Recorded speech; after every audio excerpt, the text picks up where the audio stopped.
देश में जनसंख्या जितनी तेजी से विकास कर रही है, व्यक्तियों का आर्थिक स्तर और रोजगार के अवसर उतनी ही तेजी से गिरते जा रहे हैं, जिसका नतीजा पढ़े लिखे युवा बेरोजगारी की मार झेल रहे हैं।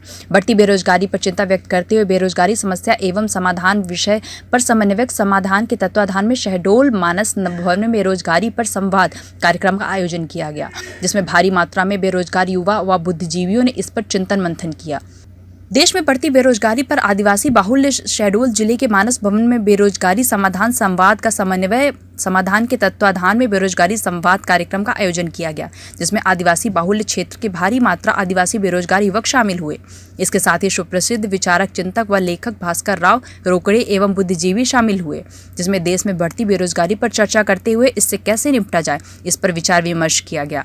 साथ ही उनका प्रयास है कि शिक्षित बेरोजगारों को रोजगार के अवसर प्रदान करा सकें। जी, आपने एक सम्यक अभियान की शुरुआत की है।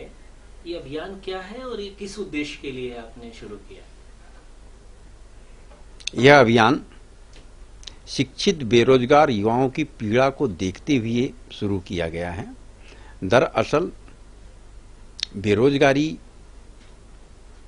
सरकार की नीतियों के कारण बढ़ी है और मैं उन नीतियों का अध्ययन करने के बाद उन नीतियों में ऐसा परिवर्तन करवाना चाहता हूं ताकि अधिक से अधिक शिक्षित बेरोजगारों को सम्मानजनक नौकरी के अवसर मिल सके। ये तो अच्छी भावना है, लेकिन आपको क्या लगता है कि इस अभियान के जरिए ये जो सिद्धि है वो प्राप्त हो सकेगी? क्योंकि सरकारें जो कर रही हैं वो समझबूझ के कर रही हैं, कोई अनजान तो है नहीं। देखिए, युवा शक्ति को कोई चुनौती दे नहीं सकता।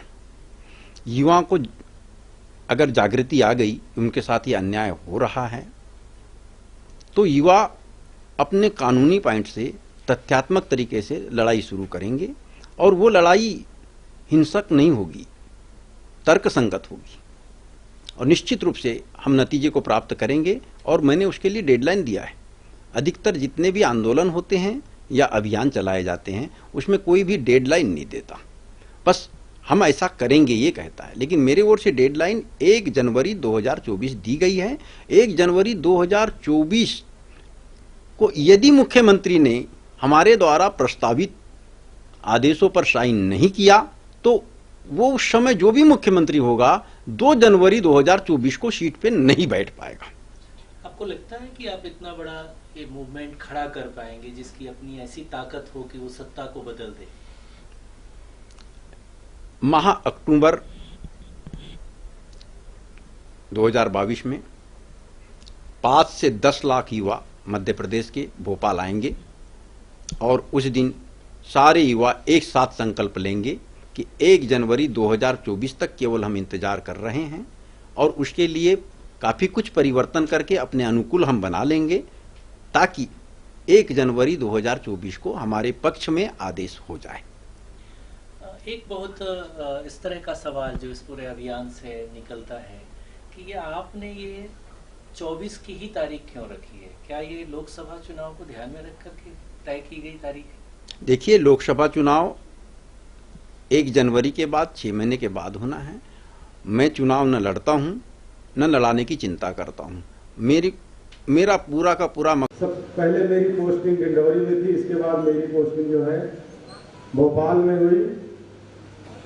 मेरी पोस्टिंग ऐसे जगह में हुई है जहां पे काम ज्यादा नहीं रहता। मतलब पहले हम पूरा 8 से 10 घंटा जो है बिजी रहते थे, लेकिन जिस कार्यालय में अभी मैं पदस्थ हूं तो वहां सिर्फ मेरा काम रहता है 15 से 20 मिनट का। तो मुझे लगा कि अब किया जाए, क्योंकि कुर्सी में बैठे बैठे समय तो कटता नहीं। तो मेरी मुलाकात जो है भास्कर राव रोकड़े साहब से हुई। जब मुलाकात हुई तो मुझे सम्यक अभियान के बारे में आदरणीय सर ने बताया कि किस प्रकार से जो है नौजवानों के लिए काम किया जाए। तो सर से प्रेरणा लेकर जो है मैंने सम्यक अभियान से जुड़ा और इस सम्यक अभियान में काम कर रहा हूं, क्योंकि आज सरकार की नीतियों के कारण हमारे नौजवानों का भविष्य जो है अंधकारमय है। तो मैंने भी निर्णय लिया कि मैं भी